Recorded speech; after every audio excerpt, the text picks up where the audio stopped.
क्या आपने कभी किसी को बिना वजह क्रोधित होते देखा है? सोचिए, अगर कोई आपको अपशब्द कहे, गालियां दे, तो आप क्या करेंगे? क्या आप पलटकर जवाब देंगे? लेकिन क्या होगा अगर आप बिल्कुल शांत रहें? यही हुआ जब गौतम बुद्ध से मिलने आया एक क्रोधित ब्राह्मण। और जो हुआ वो किसी चमत्कार से कम नहीं था। एक बार की बात है, मगध राज्य में एक बहुत ही प्रतिष्ठित ब्राह्मण रहता था। उसका नाम था देवराज। लेकिन जितना बड़ा उसका नाम था, उतना ही बड़ा उसका अहंकार भी था। उसे लगता था कि केवल वही सर्वश्रेष्ठ ज्ञानी है और बाकी सब मूर्ख हैं। जब उसने सुना कि गौतम बुद्ध को लोग महात्मा कहते हैं, तो उसका अहंकार जल उठा। एक साधारण सन्यासी को लोग इतना पूछते हैं, उसे तो ज्ञान का कभी नहीं पता होगा, उसने सोचा। क्रोध से उबलते हुए उसने निश्चय किया कि वो बुद्ध की परीक्षा लेगा और उन्हें नीचा दिखाएगा। अपशब्दों की वर्षा। देवराज बुद्ध के पास पहुंचा, जहां वे अपने शिष्यों को उपदेश दे रहे थे। लेकिन उसने किसी शिष्टाचार का पालन नहीं किया। आते ही वो गरज उठा, अरे बुद्ध, तेरा सारा ज्ञान ढोंग है।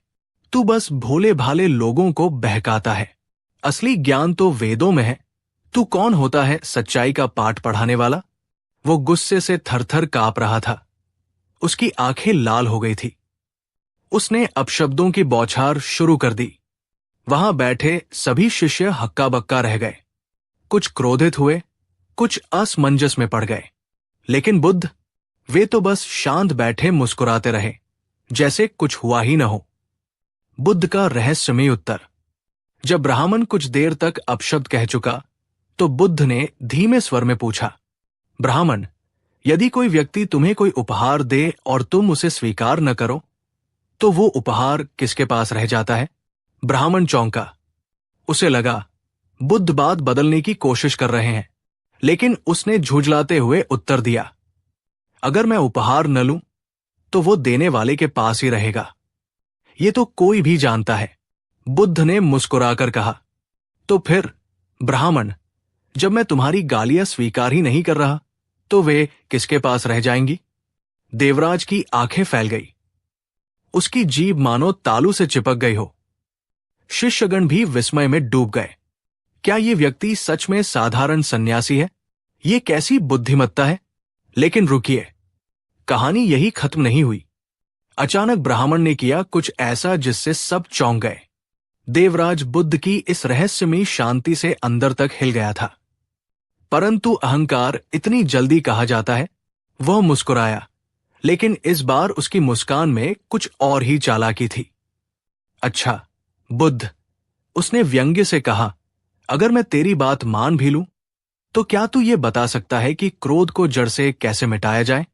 बुद्ध ने उत्तर दिया, लेकिन इतना धीमे कि केवल पास बैठे शिष्य ही सुन पाए। और अगले ही क्षण ब्राह्मण का चेहरा सफेद पड़ गया। क्या था बुद्ध का रहस्यमय उत्तर? आखिर ऐसा क्या कहा जिससे ब्राह्मण अवाक रह गया? और ये सब एक अहंकारी राजकुमार से कैसे जुड़ा था? जानने के लिए देखें अगला भाग, राजकुमार का क्रोध और बुद्ध का उपदेश। राजकुमार का क्रोध और बुद्ध का उपदेश। क्या होगा अगर किसी अहंकारी और क्रोधी राजकुमार को ये यकीन हो कि वो संसार का सबसे शक्तिशाली व्यक्ति है, लेकिन अचानक वह किसी ऐसे से मिल जाए जो बिना तलवार उठाए ही उसकी सारी ताकत को बेमानी साबित कर दे? यही हुआ मगध के राजकुमार अभय के साथ, जब उसने बुद्ध को अपने अभिमान से हराने की कोशिश की। पर बुद्ध ने कुछ ऐसा किया कि पूरा राजमहल चकित रह गया। अभय, एक क्रोधी और अहंकारी राजकुमार।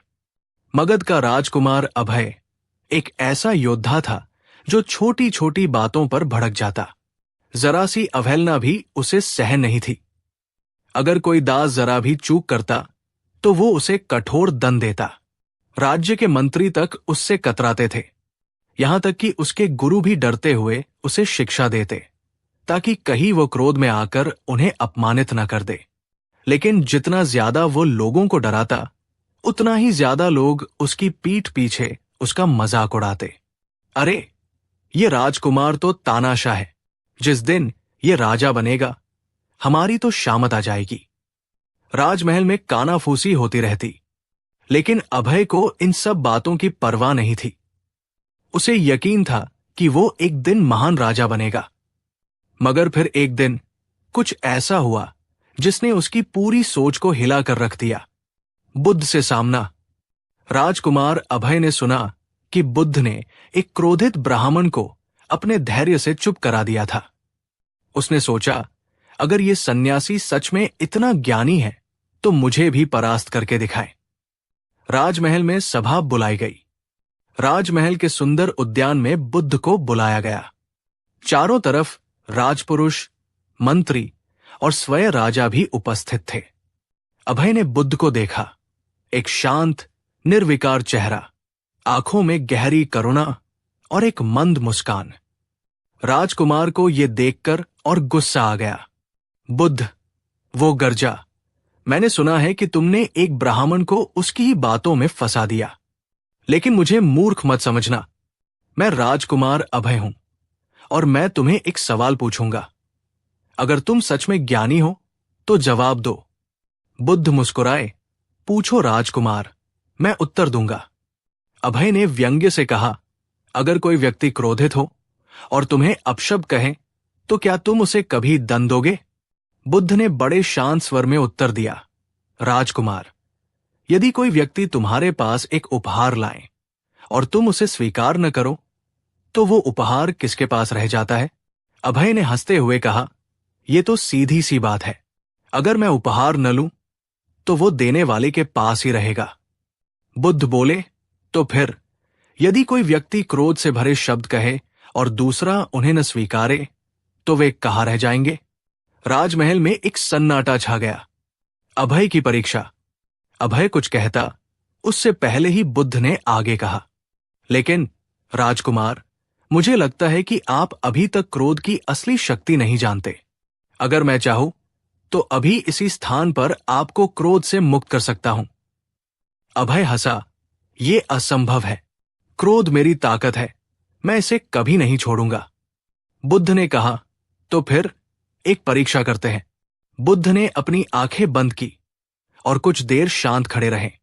फिर उन्होंने धीरे से कहा, अगले 7 दिनों में जब भी तुम्हें क्रोध आए तुम उस क्षण को ध्यान से देखना, उसे महसूस करना, पर उस पर प्रतिक्रिया मत देना और फिर देखना क्या होता है। राजकुमार ने इसे एक खेल समझकर चुनौती स्वीकार कर ली, लेकिन वो नहीं जानता था कि अगले 7 दिनों में उसकी दुनिया पूरी तरह बदलने वाली थी। क्या हुआ अगले 7 दिनों में? क्या अभय सच में अपने क्रोध को काबू कर सका या फिर उसका क्रोध और भड़क उठा? क्या बुद्ध की ये परीक्षा कोई चमत्कार थी या सिर्फ मन का खेल? और ये सब एक रहस्यमयी साधु से कैसे जुड़ता था जो अगले 7 दिनों में महल में प्रकट होने वाला था? जानने के लिए देखे अगला भाग, क्रोध को ठंडा करने का सबसे आसान तरीका। क्या आपने कभी किसी को कहते सुना है, मेरा गुस्सा बहुत तेज है, मैं खुद को रोक ही नहीं सकता?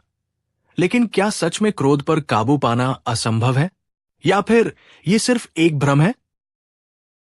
यही सवाल राजकुमार अभय के दिमाग में गूंज रहा था जब उसने बुद्ध की दी गई परीक्षा को स्वीकार किया। 7 दिनों में उसे यह पता लगाना था कि क्रोध को नियंत्रित किया जा सकता है या नहीं। लेकिन जो हुआ वो उसकी कल्पना से परे था। पहला दिन, परीक्षा की शुरुआत।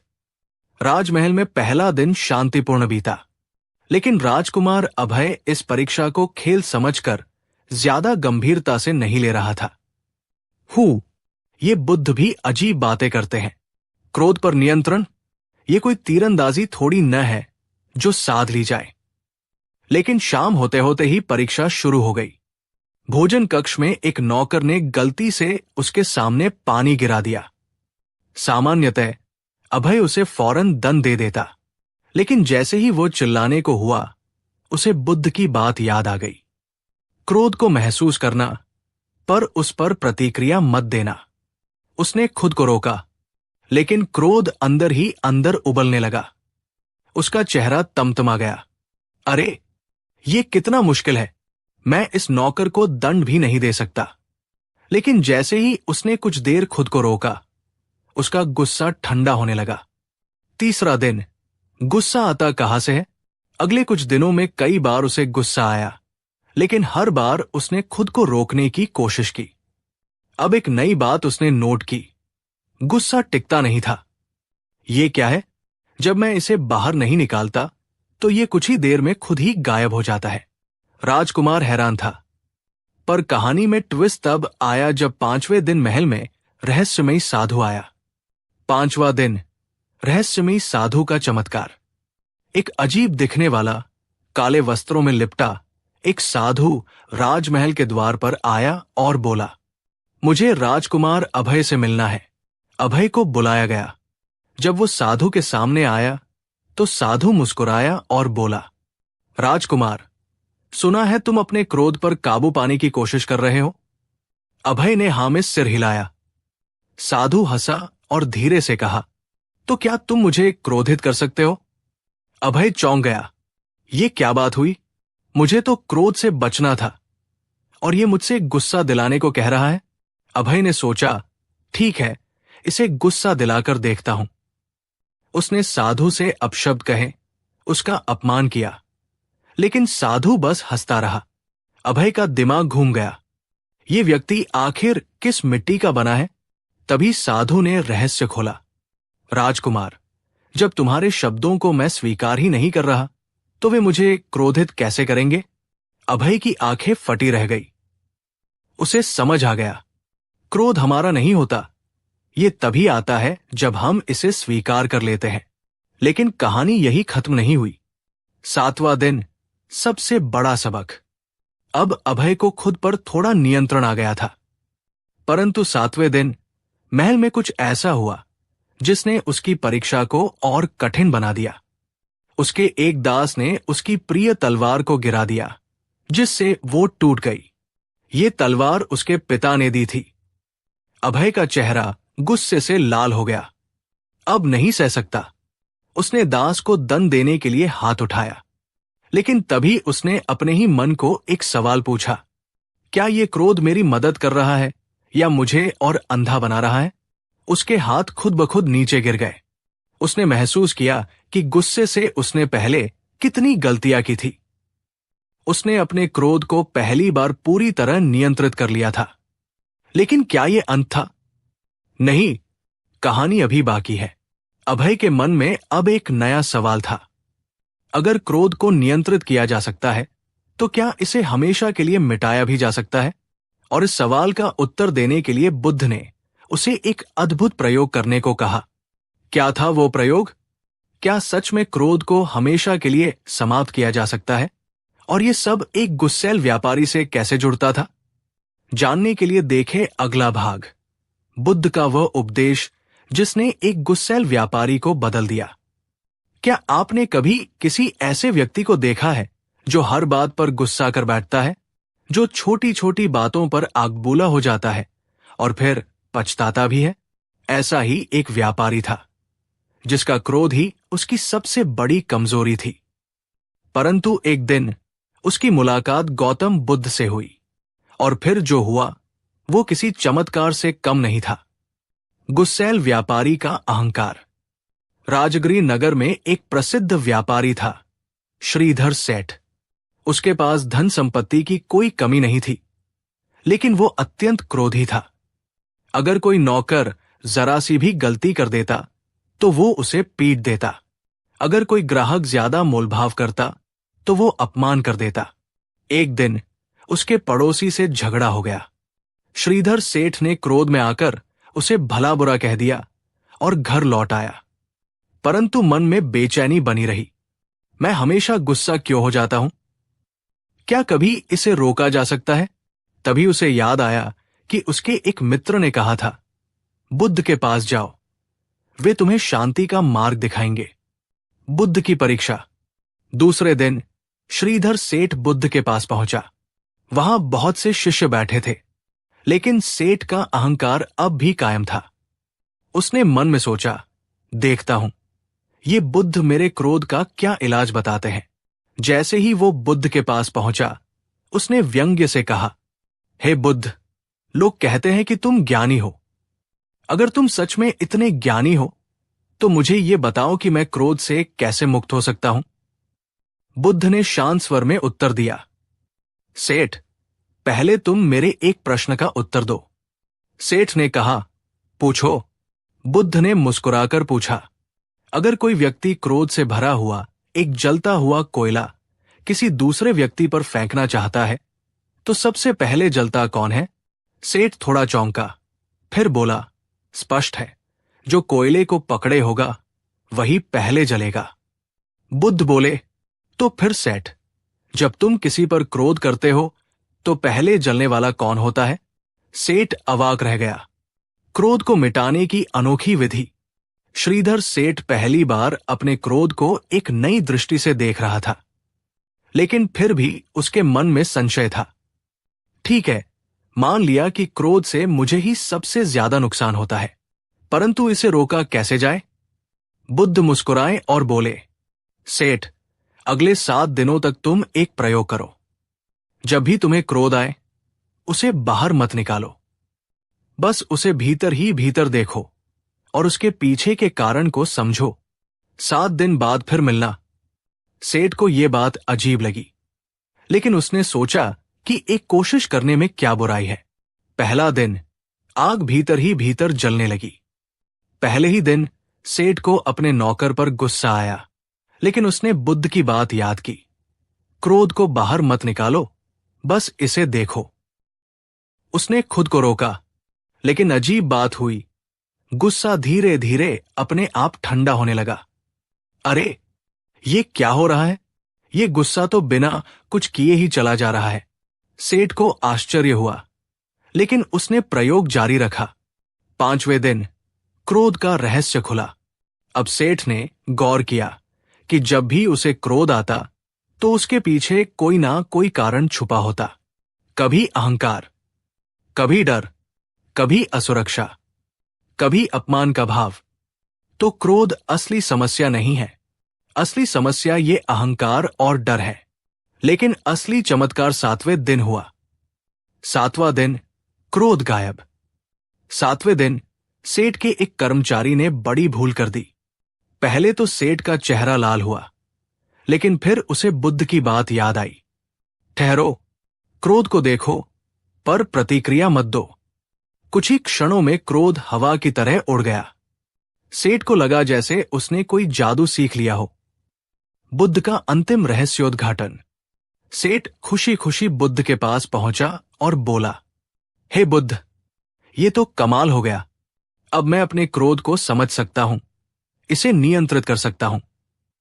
बुद्ध ने मुस्कुराते हुए कहा, शाबाश सेठ, लेकिन क्या तुम जानना चाहते हो कि क्रोध को हमेशा के लिए कैसे मिटाया जाए? सेठ की आंखें चमक उठीं। हां, कृपया मुझे बताइए। बुद्ध ने धीमे से उत्तर दिया, लेकिन उनका उत्तर सुनते ही सेठ के चेहरे का रंग उड़ गया। आखिर ऐसा क्या कहा बुद्ध ने? क्या सच में क्रोध को हमेशा के लिए मिटाया जा सकता है? और ये सब एक अनाथ बालक से कैसे जुड़ा था? जानने के लिए देखें अगला भाग, क्रोध का अंत, बुद्ध की अंतिम सीख। क्या क्रोध सच में हमेशा के लिए मिटाया जा सकता है? क्या कोई ऐसा उपाय है जिससे जीवन में कभी गुस्सा ही ना आए? यही सवाल अब श्रीधर सेठ के मन में गूंज रहा था। 7 दिनों तक उसने बुद्ध की दी हुई विधि को अपनाया और पाया कि क्रोध को रोका जा सकता है, लेकिन वो अब भी पूरी तरह आश्वस्त नहीं था। क्रोध को नियंत्रित करना तो मैंने सीख लिया, पर क्या इसे हमेशा के लिए समाप्त भी किया जा सकता है? बुद्ध मुस्कुराए और बोले, सेठ, इस प्रश्न का उत्तर तुम्हें आज मिलेगा, लेकिन इसके लिए तुम्हें एक कार्य करना होगा। और जो कार्य बुद्ध ने सेठ को सौंपा, उसने सेठ का पूरा जीवन बदल दिया। अनोखा कार्य। बुद्ध ने सेठ से कहा, तुम्हें इस नगर के सबसे क्रोधी व्यक्ति को ढूंढना है और उसके साथ 3 दिन बिताने हैं। बस उसे देखना, पर उसकी किसी भी बात का उत्तर नहीं देना।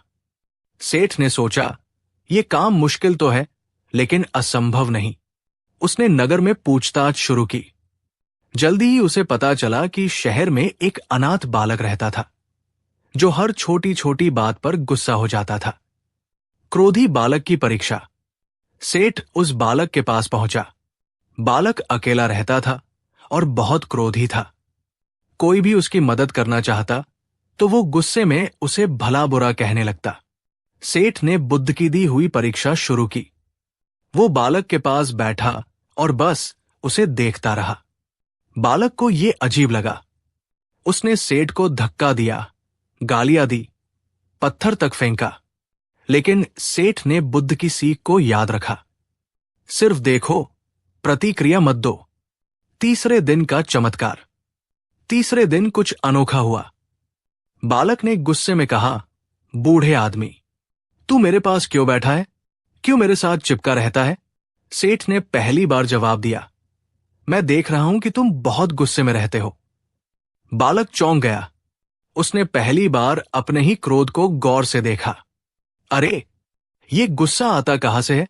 सेठ ने मुस्कुराकर कहा, क्रोध तुम्हारे भीतर आता है, लेकिन जब तुम उसे बाहर नहीं निकालते तो क्या वह अपने आप चला जाता है? बालक चुप हो गया। उसने महसूस किया कि यह सच था, बुद्ध की अंतिम सीख। सेठ वापस बुद्ध के पास पहुंचा और बोला, हे बुद्ध, मैंने देखा कि जब मैंने क्रोध को बस देखा तो वो धीरे धीरे गायब होने लगा। लेकिन ये स्थायी समाधान नहीं है। बुद्ध मुस्कुराए और बोले, सेठ, जब भी आग बुझानी हो तुम क्या करते हो? सेठ बोला, पानी डालते हैं। बुद्ध बोले, और अगर आग की जड़ ही न रहे तो? सेठ के मुंह से अचानक निकला, तो आग लगने का सवाल ही नहीं उठता। बुद्ध ने कहा, तो क्रोध की जड़ को ही मिटा दो।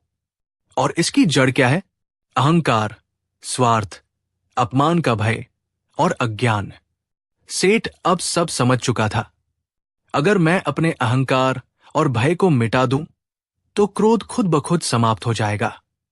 उस दिन से सेठ पूरी तरह बदल गया। लेकिन क्या यह कहानी यही समाप्त होती है? नहीं, अब एक नया प्रश्न सामने आया। अगर क्रोध की जड़ अहंकार और स्वार्थ है तो इन्हें कैसे मिटाया जाए? और इसके उत्तर के लिए बुद्ध ने सेठ को एक रहस्यमयी जंगल में भेजा, जहां उसे एक अद्भुत साधु मिलने वाला था। आखिर कौन था वह साधु? क्या सेठ सच में अहंकार और स्वार्थ से मुक्त हो पाया?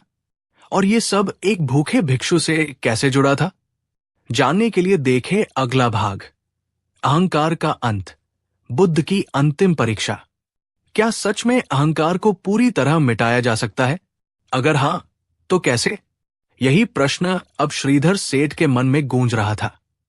बुद्ध ने उसे समझा दिया था कि क्रोध की जड़ अहंकार, स्वार्थ और अपमान का भय है। लेकिन अब सवाल यह था कि इनसे छुटकारा कैसे पाया जाए? बुद्ध मुस्कुराए और बोले, सेठ, तुम्हें इसका उत्तर तभी मिलेगा जब तुम एक रहस्यमयी जंगल में जाओगे और वहां के साधु से मिलोगे। सेठ को लगा यह कोई साधारण परीक्षा नहीं है, लेकिन उसने बुद्ध का आदेश स्वीकार किया और जंगल की ओर चल पड़ा। परंतु वो नहीं जानता था कि जो कुछ वहां होने वाला था वो उसकी सोच से भी परे था। जंगल का रहस्य। सेठ कई घंटों तक चलते चलते एक घने जंगल में पहुंच गया। वहां उसने एक कुटिया देखी जिसमें एक साधु ध्यान में लीन था। सेठ ने साधु से विनम्रता से कहा, मुझे अहंकार से मुक्त होने का उपाय चाहिए। साधु ने आंखें खोली और कहा, अगर उपाय चाहिए तो 3 दिन तक इस जंगल में रहो और जो भी घटे बस उसे स्वीकार करो। सेठ ने हामी भर दी, लेकिन उसे अंदाजा भी नहीं था कि आगे क्या होने वाला है। पहला दिन, घमंड की परीक्षा। सुबह होते ही एक भूखा भिक्षु वहां आया। उसने सेठ से भोजन मांगा। सेठ मन ही मन सोचने लगा, मैं एक अमीर सेठ हूं, यहां मेरे पास ज्यादा कुछ नहीं है, मैं इसे अपना भोजन क्यों दूं? लेकिन उसे बुद्ध की बात याद आई, बस जो घटे उसे स्वीकार करो। उसने अपने पास रखा हुआ भोजन भिक्षु को दे दिया और खुद भूखा रह गया। परंतु असली परीक्षा अगली सुबह आई। दूसरा दिन, अपमान का घूंट। सुबह सेठ नहा रहा था, तभी जंगल के कुछ गडरिये आए और उसे देखकर हंसने लगे। अरे, ये कौन मूर्ख है जो जंगल में बैठा है? लगता है किसी ने इसे लूट लिया है। वे सेठ का मजाक उड़ाने लगे। पहले तो सेठ का खून खौलने लगा। मुझे मूर्ख कह रहे हैं? अगर मैं चाहता तो इन सबको दंड दे सकता था। लेकिन तभी उसे बुद्ध की सीख याद आई। बस देखो, पर प्रतिक्रिया मत दो। उसने खुद को रोक लिया और चुपचाप सुनता रहा। धीरे धीरे उसका गुस्सा शांत हो गया। तीसरा दिन, सबसे कठिन परीक्षा। अब सेठ को लगने लगा कि वो अहंकार और अपमान को सहना सीख गया है। लेकिन तीसरे दिन की परीक्षा सबसे कठिन थी। सुबह सुबह वही साधु आया और गुस्से में बोला, सेठ, तुम अब तक यही क्यों बैठे हो? क्या तुम इतने मूर्ख हो कि तुम्हें कुछ समझ नहीं आता? सेठ अचंभित रह गया। ये क्या हो रहा है? ये तो वही साधु है जिसने मुझे यहां बुलाया था। साधु ने फिर डांटा, तुम्हारा घमंड अभी भी गया नहीं। तुम सोचते हो कि तुमने अहंकार छोड़ दिया, लेकिन जब तक तुम्हें कोई अपमान करे और तुम दुखी हो, तब तक तुम्हारा अहंकार जिंदा है। सेठ को अब सच्चाई समझ में आ गई। जब तक मैं खुद को एक विशेष व्यक्ति समझूंगा, तब तक अहंकार बना रहेगा। अहंकार का पूर्ण अंत।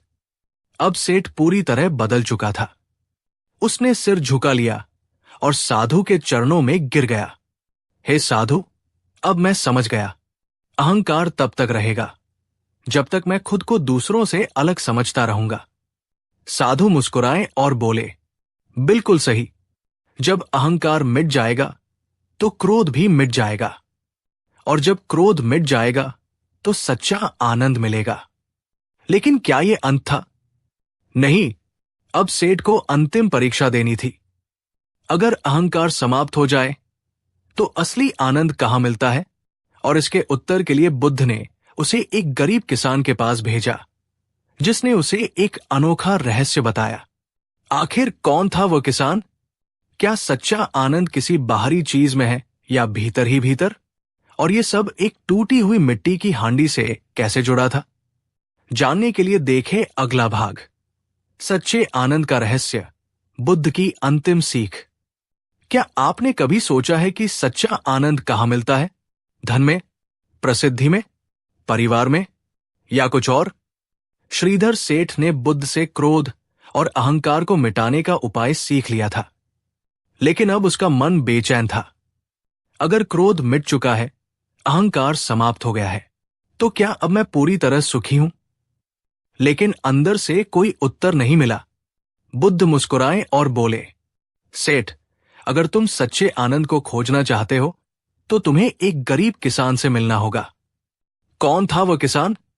और वो ऐसा क्या जानता था जो बुद्ध भी सेठ को सीधे नहीं बता रहे थे? यही जानने के लिए सेठ ने अपनी यात्रा शुरू की। गरीब किसान और टूटी हुई हांडी। बुद्ध ने सेठ को एक गांव भेजा, जहां एक गरीब किसान रामू रहता था। रामू के पास न कोई धन था, न जमीन। वो दूसरों के खेतों में काम करता था और मुश्किल से गुजारा चलता था। सेठ ने सोचा, ये व्यक्ति इतना गरीब है, फिर भी इसे सच्चे आनंद का रहस्य कैसे पता होगा? उसने रामू से पूछा, रामू भाई, क्या तुम सच में खुश हो? रामू हंसा और बोला, हां सेठ जी, मैं बहुत खुश हूं। सेठ को यकीन नहीं हुआ, पर तुम्हारे पास तो कुछ भी नहीं है, फिर तुम्हें खुशी कैसे मिलती है? रामू ने मुस्कुराकर पास रखी एक टूटी हुई मिट्टी की हांडी उठाई और बोला, सेठ जी, मेरी कहानी सुनिए। खुशी की पहली परीक्षा। रामू ने बताया, कुछ साल पहले मेरे पास एक ही मिट्टी की हांडी थी। मैं उसी में खाना बनाता था, पानी पीता था और उसी में दाल चावल रखता था। एक दिन मेरी हांडी टूट गई। मैं बहुत रोया, गुस्सा भी आया, क्योंकि मेरे पास नई हांडी लेने के पैसे नहीं थे। सेठ को सुनकर अजीब लगा। एक हांडी के टूटने से कोई इतना परेशान क्यों हो जाएगा? रामू आगे बोला, फिर मैंने सोचा, क्या मेरी खुशी सिर्फ इस हांडी पर निर्भर है? अगर ये हांडी न रही तो क्या मैं हमेशा दुखी रहूंगा? और तभी मुझे एहसास हुआ, मेरी खुशी हांडी में नहीं थी, वो मेरे मन में थी। खुशी का दूसरा रहस्य, सेठ अब भी संतुष्ट नहीं हुआ। पर रामू, अगर खुशी मन में है तो फिर लोग दुखी क्यों होते हैं? रामू ने हंसते हुए कहा, क्योंकि हम चीजों को अपना मान लेते हैं। अगर मैंने ये मान लिया कि ये हांडी मेरी थी और मैं इसे कभी खोना नहीं चाहता, तो उसके टूटने पर दुख होगा ही। लेकिन अगर मैं ये समझ जाऊं कि कुछ भी हमेशा के लिए नहीं रहता, तो मुझे दुख नहीं होगा। खुशी का अंतिम रहस्य अब सेठ को कुछ समझ आने लगा था। तो तुम कहना चाहते हो कि अगर मैं किसी भी चीज से बंध जाऊं तो दुख होगा? रामू ने सिर हिलाया। हां सेठ जी, जब आप किसी चीज, किसी व्यक्ति, किसी विचार या किसी पहचान से चिपक जाते हैं तो डर और दुख अपने आप आ जाता है। लेकिन जब आप समझ जाते हैं कि ये सब अस्थाई है, तो आपको खुशी अपने अंदर से ही मिलती है। बुद्ध की अंतिम सीख। अब सेठ वापस बुद्ध के पास पहुंचा। हे बुद्ध, अब मैं समझ गया कि सच्चा आनंद कहीं बाहर नहीं, बल्कि अपने मन की स्वतंत्रता में है। जब तक हम चीजों से बंधे रहेंगे, दुख बना रहेगा। बुद्ध मुस्कुराए और बोले, शाबाश सेठ, अब तुम जान चुके हो कि सच्ची खुशी स्वतंत्रता में है, पकड़ में नहीं। सेठ अब पूरी तरह बदल चुका था। वो अब किसी भी चीज से न डरता था, न गुस्सा करता था, न अहंकार करता था, और सबसे बड़ी बात, वो अब हमेशा खुश रहता था। पर क्या ये अंत था? नहीं। अब एक नया प्रश्न सामने आया। अगर जीवन में कुछ भी स्थायी नहीं है, तो फिर जीवन का असली उद्देश्य क्या है? और इसके उत्तर के लिए बुद्ध ने सेठ को एक आखिरी चुनौती दी, सच्ची करुणा की परीक्षा। आखिर क्या थी ये परीक्षा? क्या करुणा ही जीवन का अंतिम उद्देश्य है? और ये सब एक भूखे कुत्ते से कैसे जुड़ा था? जानने के लिए देखें अगला भाग, सच्ची करुणा की परीक्षा, बुद्ध की अंतिम चुनौती। अगर सच्चा आनंद किसी भी चीज से न बंधने में है, तो फिर जीवन का असली उद्देश्य क्या है? यही सवाल अब श्रीधर सेठ के मन में गूंज रहा था। बुद्ध ने उसे क्रोध पर विजय पाना सिखाया, फिर अहंकार से मुक्त होने की राह दिखाई। इसके बाद सच्चे आनंद का रहस्य समझाया। लेकिन अब उसकी आखिरी परीक्षा बाकी थी, सच्ची करुणा की परीक्षा।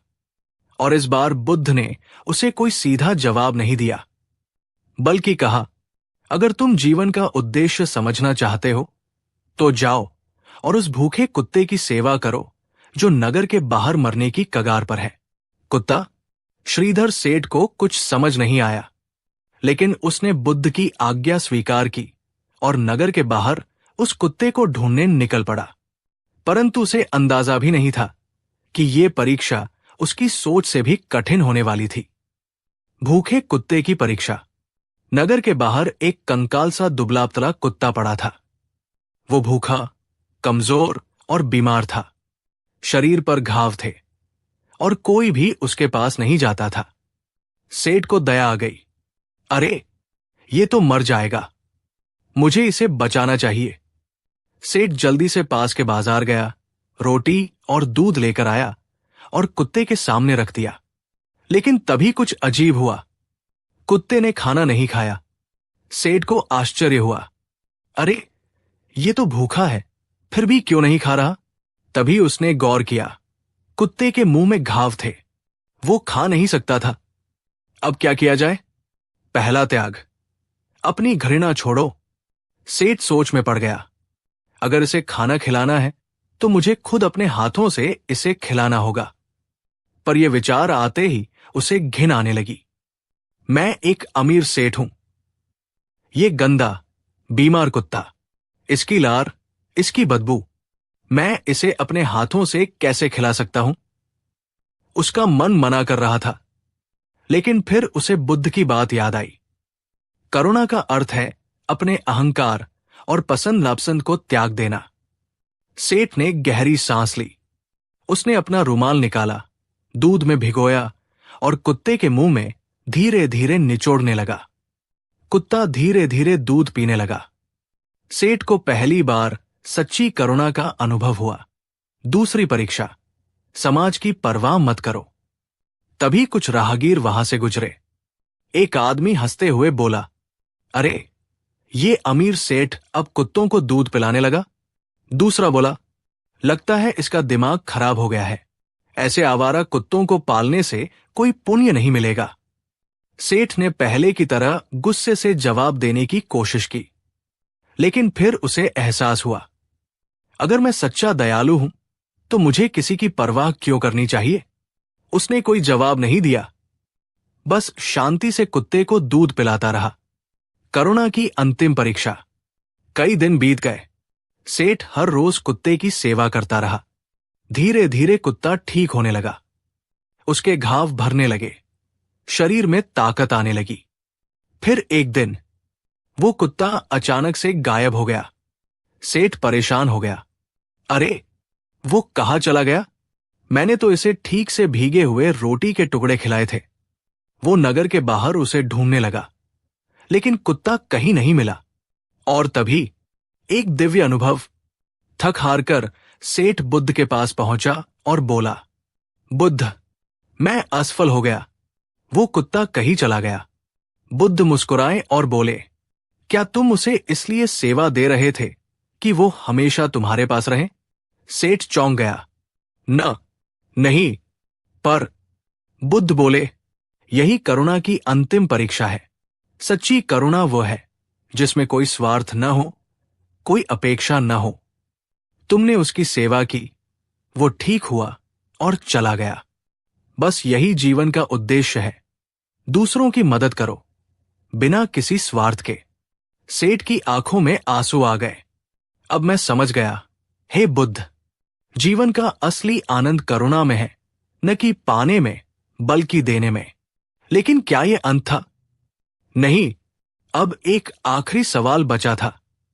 अगर सच्ची खुशी सेवा और करुणा में है, तो क्या मनुष्य को हर समय दूसरों के लिए ही जीना चाहिए? क्या खुद के लिए कुछ भी नहीं करना चाहिए? और इसके उत्तर के लिए बुद्ध ने सेठ को एक आखिरी यात्रा पर भेजा, जहां उसे अपने ही अतीत से सामना करना था। आखिर क्या थी वो आखिरी यात्रा? क्या संतुलन ही जीवन का सबसे बड़ा नियम है? और ये सब एक टूटी हुई चूड़ियों वाली विधवा से कैसे जुड़ा था? जानने के लिए देखें अगला भाग, जीवन का संतुलन, बुद्ध की अंतिम यात्रा। अगर सच्चा आनंद सेवा और करुणा में है, तो क्या मनुष्य को केवल दूसरों के लिए ही जीना चाहिए? क्या खुद के लिए कुछ भी नहीं करना चाहिए? यही प्रश्न अब श्रीधर सेठ के मन में उमड़ रहा था। उसने क्रोध पर विजय पाई, अहंकार का त्याग किया, सच्चे आनंद का रहस्य समझा और निस्वार्थ करुणा का अनुभव भी कर लिया। लेकिन अब वो एक नए संशय में था। अगर जीवन सिर्फ सेवा करने के लिए है, तो क्या हमें अपने सुख, अपनी इच्छाओं और अपनी जरूरतों को पूरी तरह छोड़ देना चाहिए? बुद्ध मुस्कुराए और बोले, इस उत्तर के लिए तुम्हें एक टूटी हुई चूड़ियों वाली विधवा से मिलना होगा। विधवा? श्रीधर सेठ चौंक गया, लेकिन अब वो समझ चुका था कि बुद्ध की हर सीख में कोई गहरा रहस्य छिपा होता है। वो बुद्ध के कहे अनुसार उस विधवा को खोजने निकल पड़ा, परंतु उसे अंदाजा भी नहीं था कि ये यात्रा उसकी सोच को पूरी तरह बदलने वाली थी। टूटी चूड़ियों वाली विधवा। नगर से कुछ मील दूर एक छोटी सी झोपड़ी में एक वृद्ध विधवा रहती थी। सेठ वहां पहुंचा और देखा कि उसके हाथों में कुछ चूड़ियां थी, कुछ सही सलामत और कुछ टूटी हुई। उसने विनम्रता से पूछा, माते, क्या मैं आपसे एक प्रश्न पूछ सकता हूं? वृद्धा ने मुस्कुराकर सिर हिलाया। पूछो बेटा। सेठ बोला, क्या मनुष्य को केवल दूसरों के लिए जीना चाहिए? क्या खुद के लिए कुछ भी नहीं करना चाहिए? वृद्धा ने मुस्कुराकर अपनी चूड़ियां हिलाई। जैसे ही उन्होंने हाथ हिलाया, टूटे हुए चूड़ियों की खनखनाहट सबसे तेज हुई, जबकि सही सलामत चूड़ियां शांत रही। सेठ चौंक गया। ये क्या हुआ?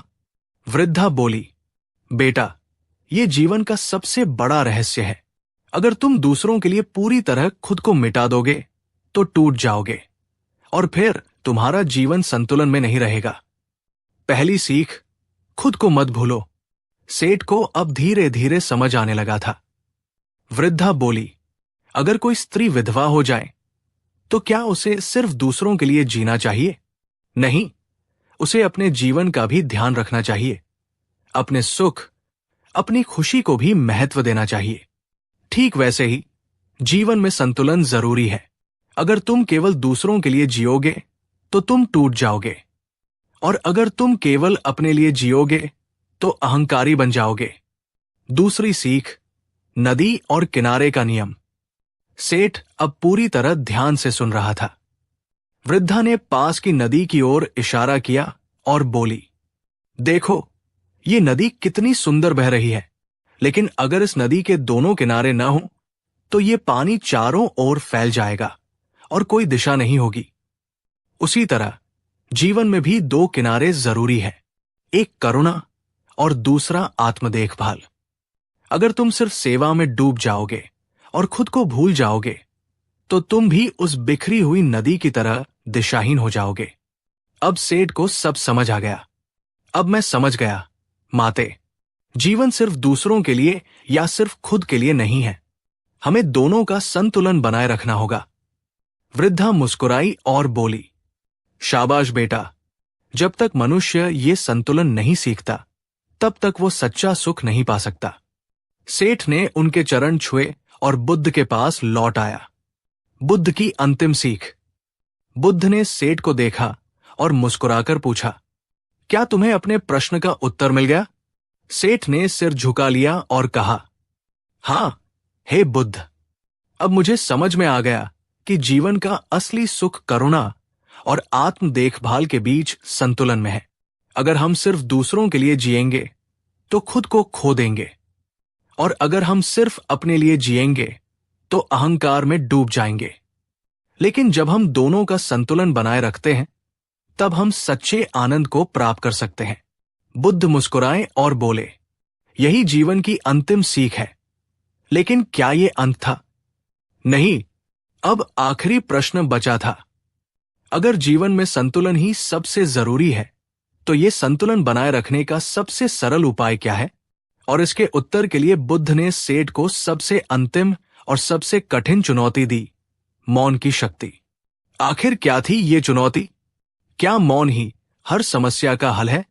और ये सब एक गूंगे साधु से कैसे जुड़ा था? जानने के लिए देखें अगला भाग, मौन की शक्ति, बुद्ध की सबसे कठिन चुनौती। अगर जीवन में संतुलन सबसे जरूरी है तो क्या यह संतुलन बनाए रखने का सबसे सरल उपाय मौन है? क्या शब्दों से बचकर हम सच्चे आनंद को पा सकते हैं? अब श्रीधर सेठ के मन में यही प्रश्न उमड़ रहा था।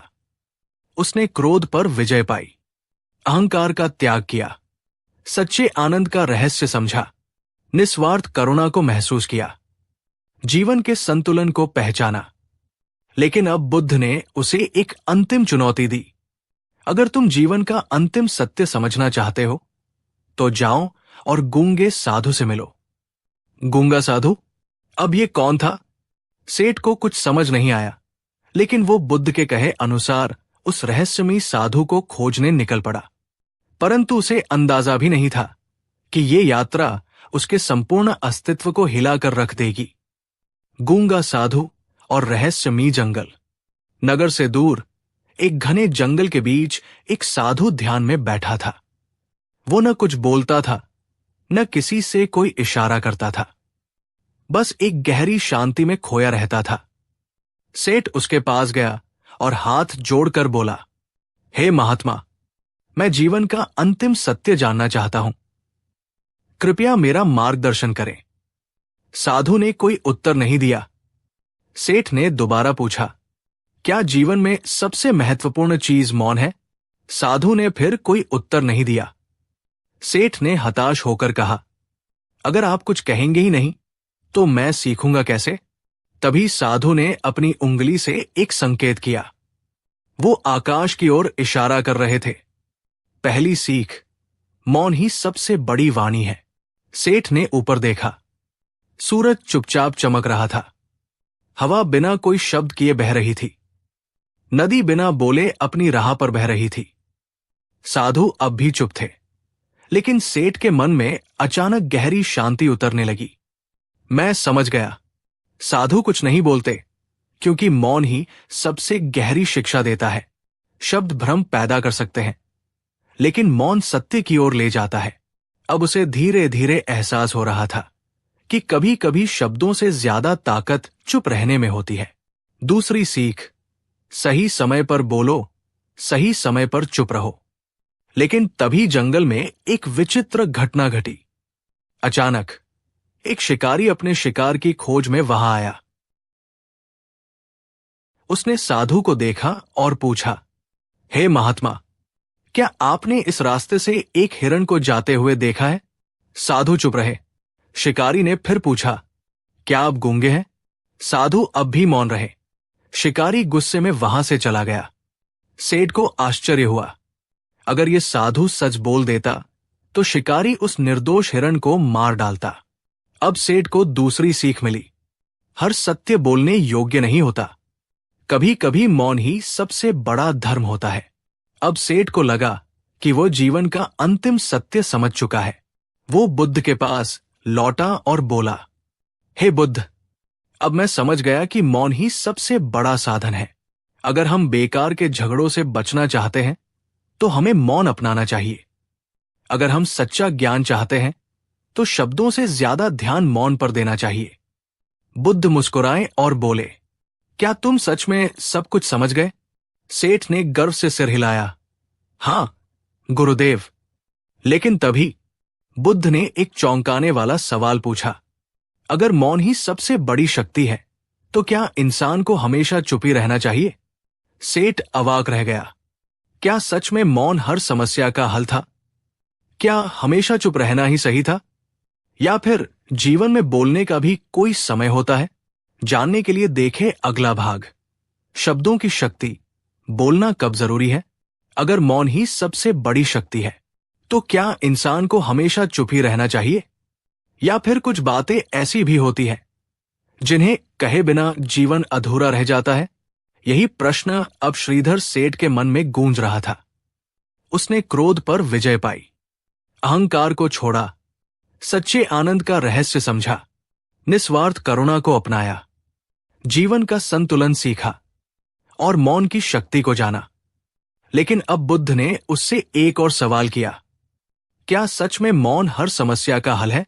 सेठ ने सोचा, फिर सिर झुकाकर कहा, हां गुरुदेव, मैंने देखा कि मौन से शांति मिलती है, झगड़े खत्म होते हैं और सच्चे सत्य का बोध होता है।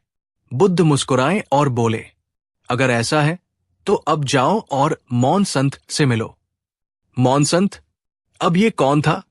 सेठ को कुछ समझ नहीं आया, लेकिन अब वो जान चुका था कि बुद्ध की हर सीख के पीछे कोई गहरा रहस्य छिपा होता है।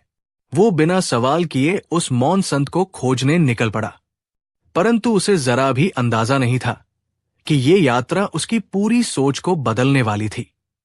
मौन संत की चौंकाने वाली परीक्षा। नगर से दूर एक पहाड़ी की चोटी पर एक संत रहते थे। उनका एक ही नियम था, मैं जीवन भर मौन रहूंगा। सेठ वहां पहुंचा और उन्हें प्रणाम किया। वो कुछ पूछने ही वाला था कि उसे याद आया, ये संत कभी बोलते नहीं। तो उसने कुछ इशारों में समझाने की कोशिश की कि वो बुद्ध की सीख को पूरा करने आया है। संत मुस्कुराए और इशारे में उसे बैठने को कहा। अब एक अजीब घटना घटी। अचानक पहाड़ी पर जोरदार आंधी चलने लगी, पत्ते उड़ने लगे, वृक्ष हिलने लगे और पास खड़ा एक छोटा बच्चा खाई की ओर लुढ़कने लगा। सेठ की आंखें फटी की फटी रह गई। वो चिल्लाया, बचाओ, कोई इस बच्चे को पकड़ो। लेकिन मौन संत? वो चुपचाप बैठे रहे, ना हिले ना डुले। सेठ को गुस्सा आ गया, अरे आप संत हैं, फिर भी कुछ नहीं कर रहे। उसने दौड़कर बच्चे को खाई में गिरने से बचा लिया और संत की तरफ गुस्से से देखा। अगर आप बोल नहीं सकते तो कम से कम इशारा तो कर सकते थे, ये बच्चा मर भी सकता था। संत अब भी शांत बैठे थे, लेकिन फिर उन्होंने पहली बार अपने जीवन में मुंह खोला और बोले, यही तुम्हारे प्रश्न का उत्तर है। पहली सीख, जब जरूरी हो तब बोलो। सेठ को लगा जैसे किसी ने उसके सिर पर हथौड़ा मार दिया हो। संत बोले, मौन अच्छा है, लेकिन अगर मैं हमेशा मौन ही रहता तो क्या तुम सीख पाते? अगर मैंने कुछ नहीं कहा होता तो तुम गलतफहमी में ही रहते कि मौन हर जगह सही होता है। मौन का भी एक सही समय होता है, और शब्दों का भी। अगर बच्चा खाई में गिर रहा हो तो मौन पाप है। सेठ स्तब्ध रह गया। तो क्या आपने जीवन भर जो मौन व्रत रखा था वो गलत था? संत मुस्कुराए। नहीं बेटा, मैंने सिर्फ इसलिए मौन रखा ताकि जब मैं बोलूं तो हर शब्द का अर्थ हो। जब शब्द मूल्यहीन हो जाए तब मौन बेहतर है, लेकिन जब मौन किसी की जान को खतरे में डाल दे तब बोलना ही धर्म है। दूसरी सीख, शब्दों को व्यर्थ मत करो। अब सेठ को यह बात समझ में आ गई थी, लेकिन तभी संत ने एक और चौंकाने वाली बात कही। क्या तुम्हें पता है कि इंसान बोलते हुए सबसे ज्यादा गलती करता है? कैसे? संत बोले, क्योंकि वो सोचता नहीं, सिर्फ बोलता जाता है। अगर शब्दों का इस्तेमाल सोच समझ कर किया जाए तो वही शब्द किसी का जीवन बना भी सकते हैं और बिगाड़ भी सकते हैं। सेठ को अपने पुराने दिनों की याद आ गई, जब वो बिना सोचे समझे नौकरों को डांटता था, जब उसने अपने परिवार को गुस्से में अपमानित किया था, जब उसकी वजह से कई लोग दुखी हुए थे। अब उसे समझ आ रहा था कि शब्द केवल संवाद का माध्यम नहीं बल्कि शक्ति है। संत ने उसे आखिरी सीख दी। अगर जीवन में सुख चाहते हो तो हर शब्द से पहले 3 बातें सोचो। 1, क्या ये सच है? 2, क्या ये जरूरी है? 3, क्या ये प्रेम से कहा जा सकता है? अगर उत्तर हाँ है तो ही बोलो, वरना मौन रखो। अब सेठ को सब कुछ समझ में आ चुका था। वो बुद्ध के पास लौटा और बोला, हे बुद्ध, अब मैं समझ गया कि मौन और शब्द दोनों ही बराबर जरूरी है। अगर हम हर जगह चुप रहेंगे तो सत्य का संचार नहीं होगा, और अगर हम हर जगह बोलते ही रहेंगे तो झूठ और भ्रम बढ़ेगा। इसलिए जब जरूरी हो तभी बोलना चाहिए, और जब चुप रहना ज्यादा अच्छा हो तब मौन धारण करना चाहिए। बुद्ध मुस्कुराए और बोले, शाबाश श्रीधर, यही जीवन की अंतिम परीक्षा थी। अब सेठ को लग रहा था कि वो सच्चे ज्ञान के करीब आ चुका है, लेकिन तभी बुद्ध ने उसे एक आखिरी सवाल दिया। अगर बोलने और चुप रहने का संतुलन ही सबसे बड़ी सीख है, तो ये संतुलन कैसे बनाए रखा जाए? और इसके उत्तर के लिए बुद्ध ने उसे एक मूर्ख राजा से मिलने भेजा। अब ये कौन था? क्या ये राजा सच में मूर्ख था, या फिर उसमें कोई गहरा रहस्य छिपा था? जानने के लिए देखें अगला भाग, मूर्ख राजा और सबसे बड़ा निर्णय। अगर जीवन में सही बोलना और सही समय पर मौन रहना सबसे बड़ा ज्ञान है, तो ये संतुलन बनाए कैसे रखा जाए? कैसे तय किया जाए कि कब बोलना है और कब चुप रहना है? यही प्रश्न अब श्रीधर सेठ के मन में गूंज रहा था। उसने क्रोध पर विजय पाई, अहंकार को छोड़ा, सच्चे आनंद का रहस्य समझा, निस्वार्थ करुणा को अपनाया, जीवन का संतुलन सीखा, मौन की शक्ति को जाना और शब्दों की महत्ता को पहचाना। लेकिन जब बुद्ध ने उससे पूछा कि इस संतुलन को बनाए रखने का सही तरीका क्या है, तो वो निरुत्तर रह गया। बुद्ध मुस्कुराए और बोले, अगर तुम इस प्रश्न का उत्तर खोजना चाहते हो तो जाओ और मूर्ख राजा से मिलो। मूर्ख राजा? अब ये कौन था? सेठ को कुछ समझ नहीं आया, लेकिन अब वो जान चुका था कि बुद्ध की हर सीख के पीछे कोई गहरा रहस्य छिपा होता है। वो बिना सवाल किए उस राजा को खोजने निकल पड़ा, परंतु उसे जरा भी अंदाजा नहीं था कि इस बार की यात्रा उसके पूरे जीवन की सोच को बदल देगी। मूर्ख राजा और उसका विचित्र दरबार। नगर से दूर एक राज्य था, जहां का राजा अपनी मूर्खता के लिए प्रसिद्ध था। कहा जाता था कि वो निर्णय तो बहुत तेजी से लेता था, लेकिन हर बार गलत फैसला करता था। उसका एक अजीब नियम था, राज्य के हर महत्वपूर्ण निर्णय पर दरबार में बहस होगी, लेकिन जो सबसे ज्यादा जोर से बोलेगा उसी की बात मानी जाएगी। अब जरा सोचिए, अगर कोई राजा सिर्फ तेज आवाज के आधार पर निर्णय ले तो राज्य का क्या हाल होगा? श्रीधर सेठ जब वहां पहुंचा तो उसने एक अजीब दृश्य देखा। दरबार में लोग एक दूसरे पर चिल्ला रहे थे, जोर जोर से बोल रहे थे, एक दूसरे को दबाने की कोशिश कर रहे थे। कोई कह रहा था, सेना बढ़ाई जाए। कोई चिल्ला रहा था, कर घटाया जाए। कोई चिल्ला रहा था, दूध और शहद की नदियां बहाई जाए। और राजा, वो सबसे ज्यादा शोर मचाने वाले की बात मान रहा था। सेठ को यह देखकर अजीब लगा। यह कैसा न्याय है? पहली सीख, शोर सबसे बड़ा सत्य नहीं होता। तभी राजा के दरबार में एक किसान आया। वो बहुत परेशान था। उसने राजा से विनती की, महाराज, मेरा खेत एक साहूकार ने जबरदस्ती हड़प लिया है, कृपया न्याय करें। लेकिन तभी साहूकार जोर से चिल्लाया, ये झूठा है, ये मेरा खेत है। दरबारियों ने भी साहूकार की हां में हां मिलाई, क्योंकि वो सबसे जोर से बोल रहा था। राजा ने बिना कुछ सोचे समझे फैसला सुनाया, साहूकार सही कह रहा है, किसान को दंड दिया जाए। सेठ ये देखकर हैरान रह गया। अगर कोई व्यक्ति सच बोले, लेकिन शांत स्वर में बोले, तो क्या उसका सच झूठ बन जाएगा? अब सेठ को समझ में आया कि बोलने से जरूरी यह है कि कौन बोल रहा है, क्या बोल रहा है और क्यों बोल रहा है। दूसरी सीख, जब तक सही और गलत को नहीं समझोगे, तब तक सही निर्णय नहीं ले सकते। अब सेठ को एक और सवाल सताने लगा। अगर राजा शोर के आधार पर निर्णय ले रहा है, तो क्या इसका मतलब यह है कि हमें भी सिर्फ जोर से बोलना आना चाहिए? तभी एक और घटना घटी। दरबार में एक बुद्धिमान मंत्री आया। उसने धीरे से कहा, महाराज, कृपया थोड़ा धैर्य रखें और हर पक्ष की बात ध्यान से सुनें, तब आप सही निर्णय ले सकेंगे। लेकिन राजा ने उसकी बात को अनसुना कर दिया और किसी और के चिल्लाने वाले सुझाव को मान लिया। अब मंत्री चुप हो गया, परंतु अगले ही दिन राज्य में बगावत हो गई। गलत निर्णयों की वजह से प्रजा नाराज हो चुकी थी। राजा को अब समझ में नहीं आ रहा था कि क्या करे। अब उसने अपने मंत्री को बुलाया और पूछा, मंत्री जी, अब क्या किया जाए?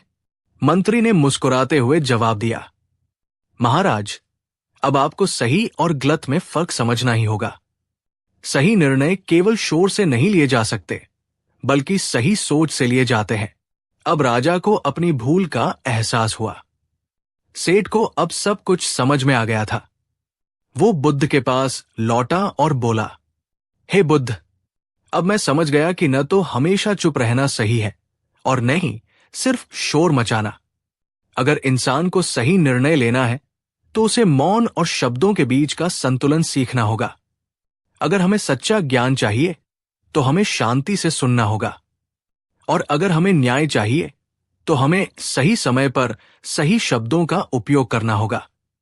बुद्ध मुस्कुराए और बोले, अब तुम्हारी परीक्षा पूरी हुई, श्रीधर।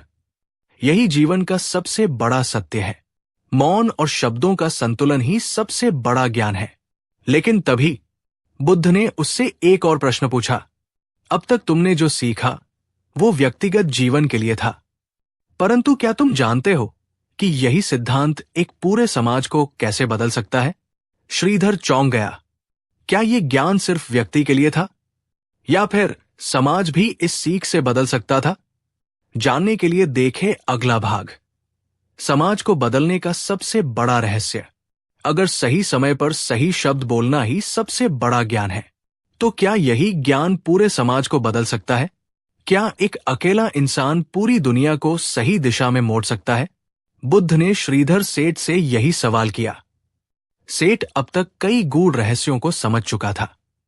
क्रोध से मुक्त होना, अहंकार त्यागना, मौन की शक्ति जानना और शब्दों का सही उपयोग करना। लेकिन अब वो एक गहरी उलझन में था।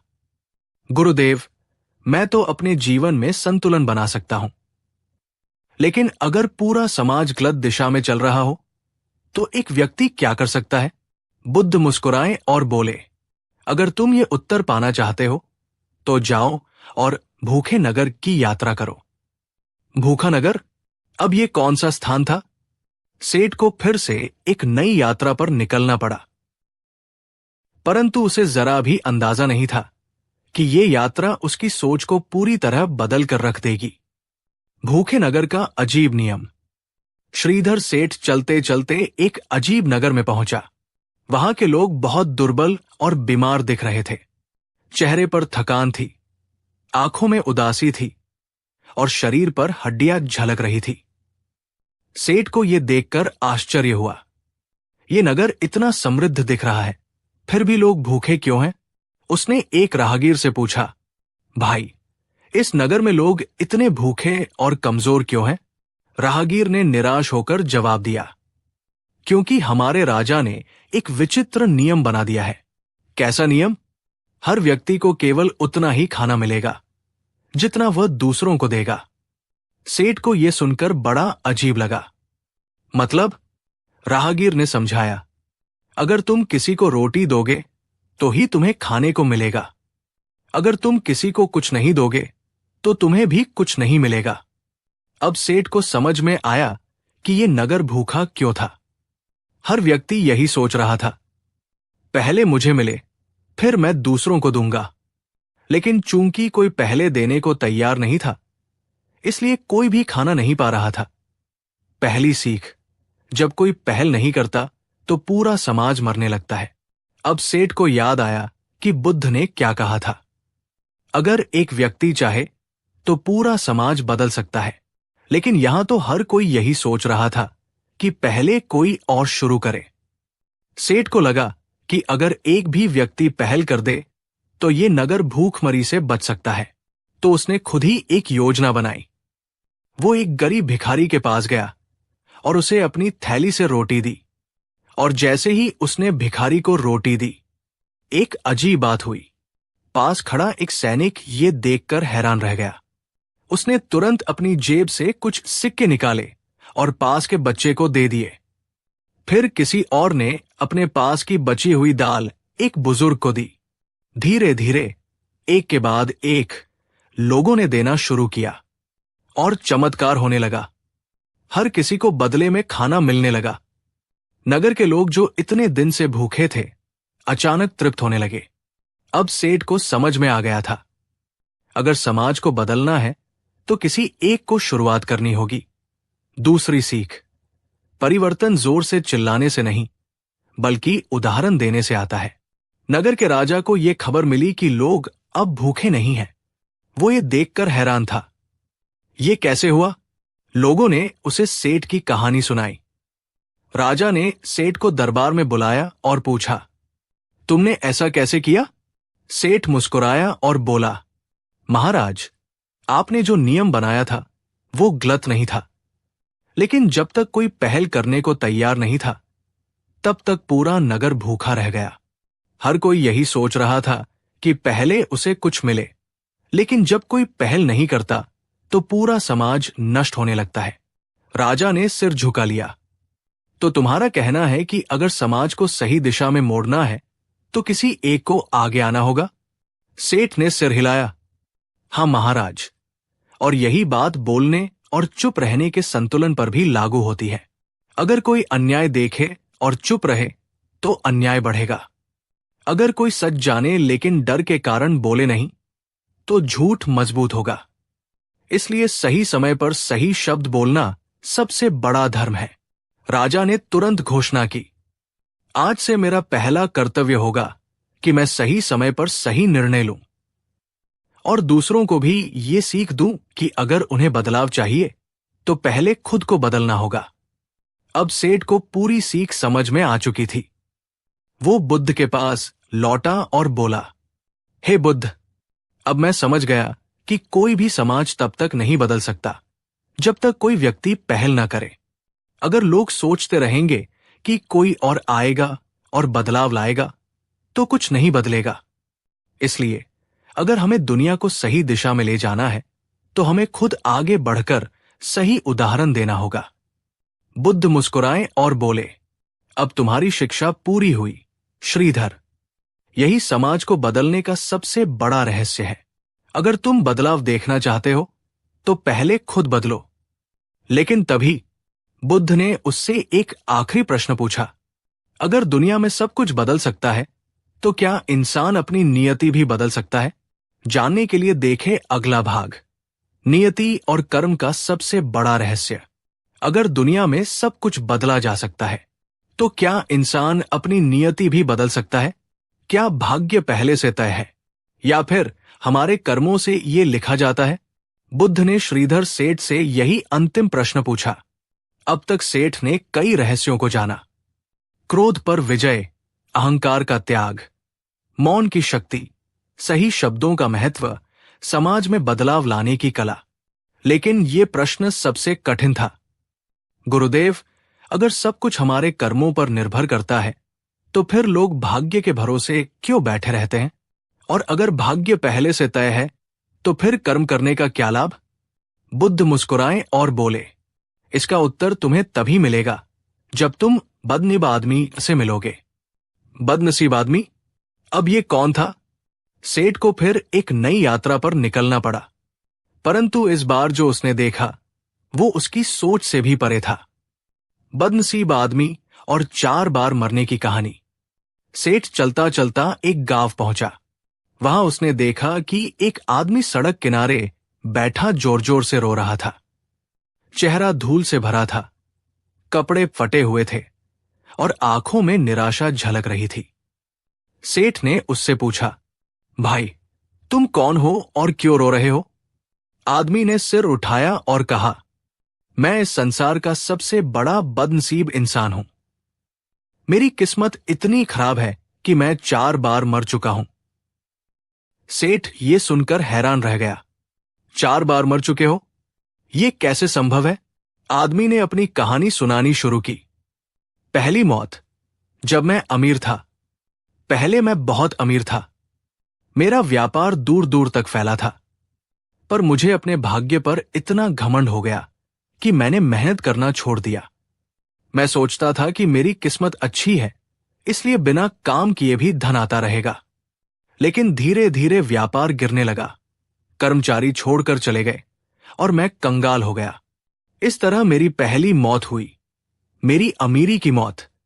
दूसरी मौत, जब मैं राजा के दरबार में पहुंचा। कंगाल होने के बाद मैं एक राजा के दरबार में पहुंचा। राजा मुझसे बहुत प्रभावित हुआ और मुझे मंत्री बना दिया। लेकिन मैंने फिर भाग्य पर भरोसा किया और सोचा कि मंत्री बन गया हूं, अब मेहनत की जरूरत नहीं। धीरे धीरे राजा को मेरी नालायकी का एहसास हुआ और उसने मुझे दरबार से निकाल दिया। इस तरह मेरी दूसरी मौत हुई, मेरे सम्मान की मौत। तीसरी मौत, जब मैं संत बन गया। दरबार से निकाले जाने के बाद मैंने सोचा कि अब धन और सम्मान मेरे भाग्य में नहीं है, तो क्यों न सन्यासी बन जाऊं। मैं एक जंगल में गया और ध्यान लगाने का नाटक करने लगा। लोग मुझे महान संत समझकर मेरे पास दान दक्षिणा लाने लगे। फिर एक दिन असली संत आ गए और उन्होंने मेरी पोल खोल दी। लोगों ने मुझे पाखंडी कहकर भगा दिया। इस तरह मेरी तीसरी मौत हुई, मेरी झूठी संतगिरी की मौत। चौथी मौत, जब मैं बदनसीब बन गया। अब मेरे पास न धन था, न सम्मान, न धर्म।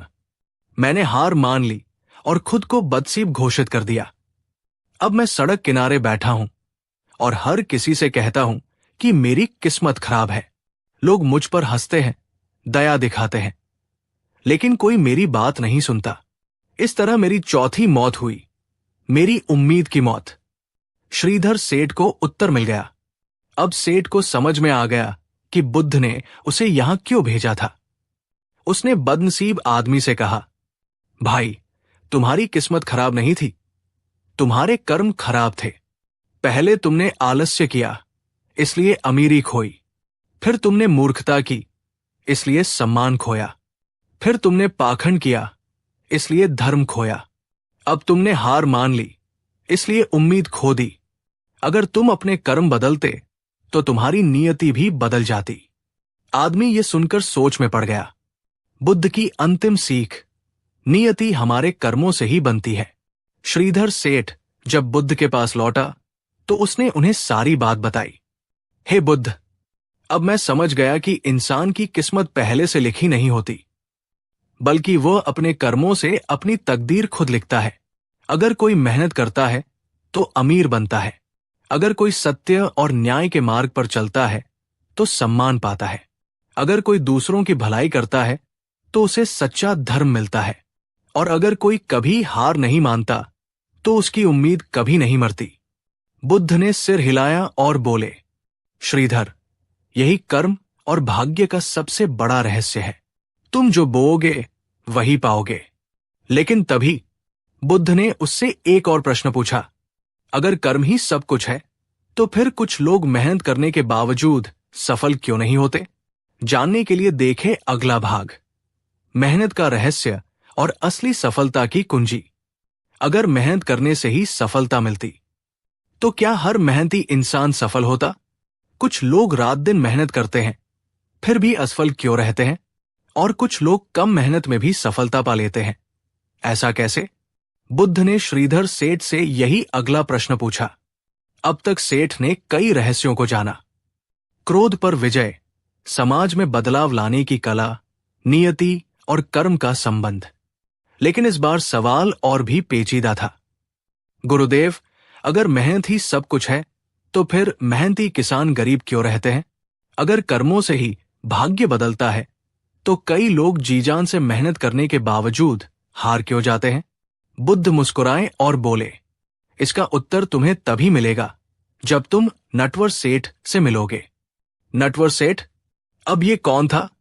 श्रीधर सेठ को फिर एक नई यात्रा पर निकलना पड़ा, लेकिन इस बार जो उसने देखा वो उसके होश उड़ा देने वाला था।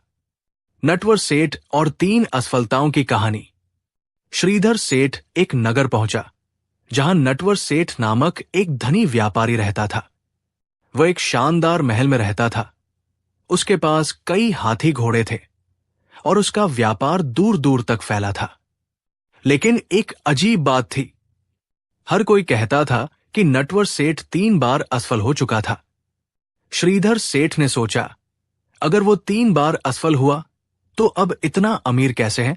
उसने नटवर सेठ से पूछा, सेठ जी, मैंने सुना है कि आप 3 बार बर्बाद हो चुके हैं, फिर भी आज सबसे बड़े व्यापारी हैं। ऐसा कैसे? नटवर सेठ मुस्कुराया और बोला, हाँ भाई, मैं 3 बार असफल हुआ, लेकिन हर बार मैंने एक नई सीख सीखी। अगर तुम भी सफल होना चाहते हो तो मेरी 3 असफलताओं की कहानी सुनो। पहली असफलता, जब मैंने सिर्फ मेहनत पर भरोसा किया। पहले मैं दिन रात मेहनत करता था। मैंने अपनी पहली दुकान खोली और खुद ही हर काम करता था, माल उठाना, बेचना, हिसाब किताब रखना, सब कुछ। लेकिन जल्द ही मैं बीमार पड़ गया, क्योंकि शरीर की भी एक सीमा होती है। मेरी दुकान बंद हो गई और मैं कर्ज में डूब गया। सीख, सिर्फ मेहनत करने से कुछ नहीं होता, सही रणनीति भी जरूरी होती है।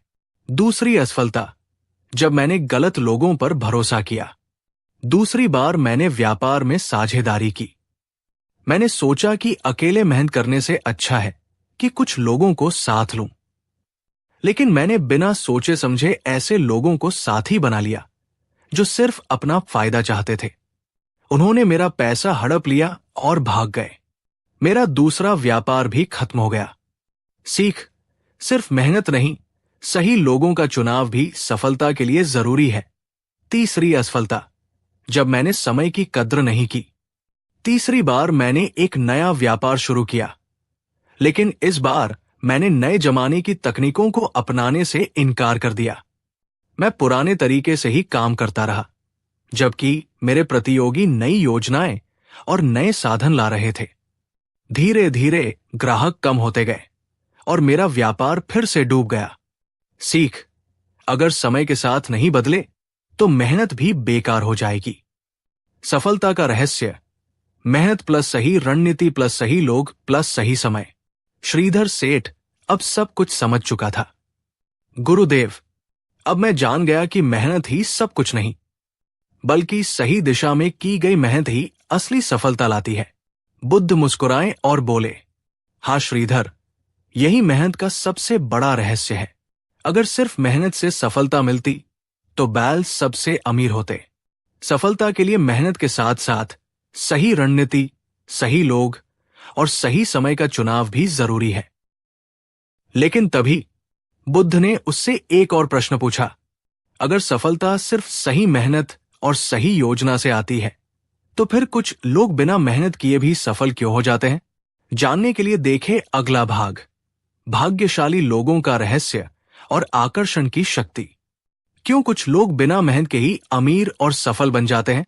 क्यों कुछ लोग जहां भी जाते हैं उन्हें मौके खुद ब खुद मिल जाते हैं? क्या वे सच में भाग्यशाली होते हैं, या इसके पीछे कोई गुप्त रहस्य छिपा है? बुद्ध ने श्रीधर सेठ से यही अगला प्रश्न पूछा।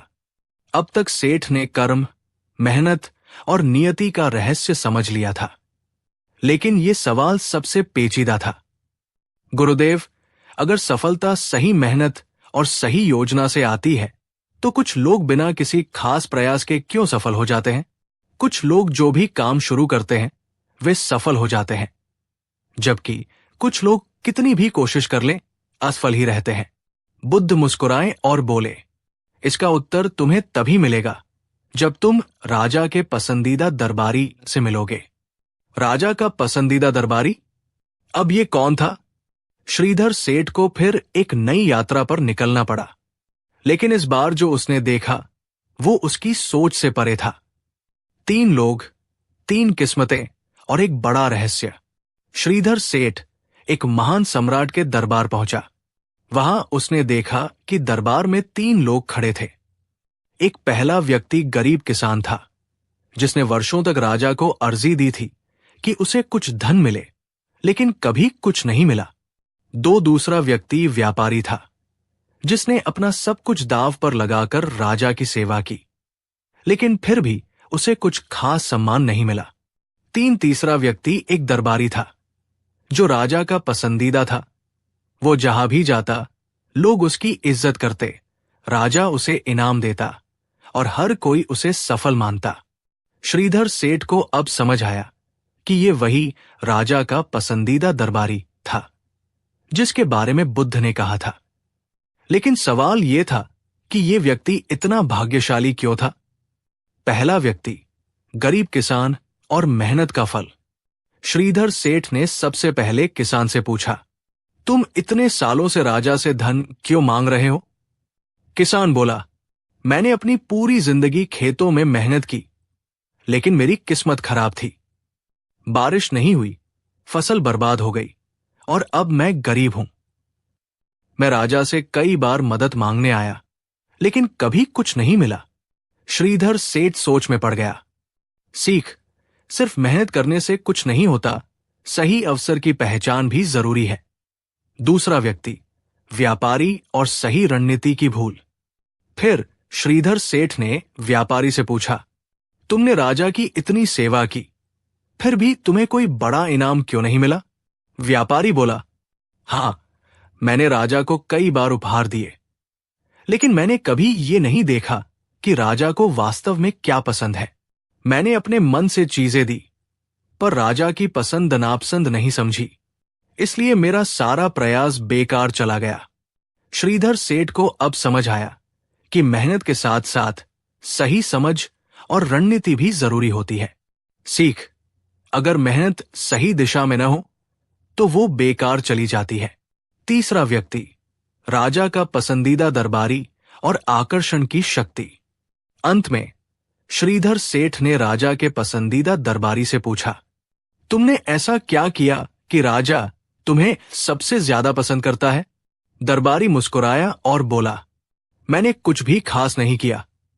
मैं बस राजा की पसंद नापसंद को समझ गया और उसी के अनुसार व्यवहार किया। जब राजा खुश होता है तो मैं उसे खुश रखने की कोशिश करता हूं। जब वो गुस्से में होता है तो मैं शांत रहता हूं। मैंने कभी भी सीधे पुरस्कार नहीं मांगे, लेकिन मैं ऐसा बन गया कि लोग खुद ब खुद मेरी तरफ आकर्षित होने लगे। श्रीधर सेठ ने देखा कि ये दरबारी न सिर्फ राजा के लिए बल्कि पूरे दरबार के लिए आकर्षण का केंद्र था।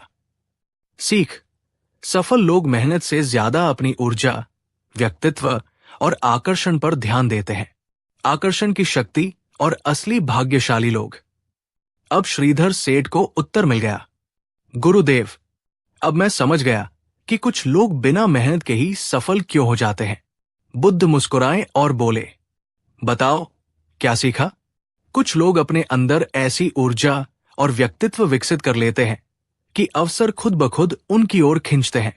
वे मेहनत भी करते हैं, लेकिन उससे भी ज्यादा वे अपनी समझ, संबंधों और सही अवसरों की पहचान पर ध्यान देते हैं। यही कारण है कि कुछ लोग जहां भी जाते हैं, लोग उनकी मदद करना चाहते हैं। बुद्ध ने सिर हिलाया और बोले, हाँ श्रीधर, यही आकर्षण की रहस्यमयी शक्ति है। अगर तुम चाहते हो कि सफलता खुद तुम्हारे पास आए, तो खुद को ऐसा बनाओ कि दुनिया तुम्हारी ओर खींचने लगे।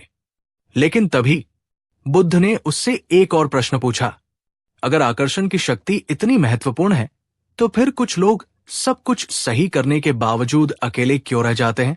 जानने के लिए देखें अगला भाग, संबंधों का रहस्य और असली सफलता का अंतिम मंत्र। श्रीधर सेठ अब तक बहुत कुछ सीख चुका था। क्रोध पर नियंत्रण, मेहनत और भाग्य का खेल, आकर्षण की शक्ति। लेकिन बुद्ध के आखिरी सवाल ने उसे फिर सोचने पर मजबूर कर दिया। अगर आकर्षण की शक्ति इतनी महत्वपूर्ण है, तो कुछ लोग सब कुछ सही करने के बावजूद अकेले क्यों रह जाते हैं? इस प्रश्न का उत्तर उसे तब मिला जब वो वृद्ध संत और उसके 3 शिष्यों से मिला। 3 शिष्य और उनके अलग अलग जीवन। श्रीधर ने देखा कि एक वृद्ध संत के 3 शिष्य थे। एक पहला शिष्य बहुत मेहनती था, लेकिन हमेशा अकेला रहता था।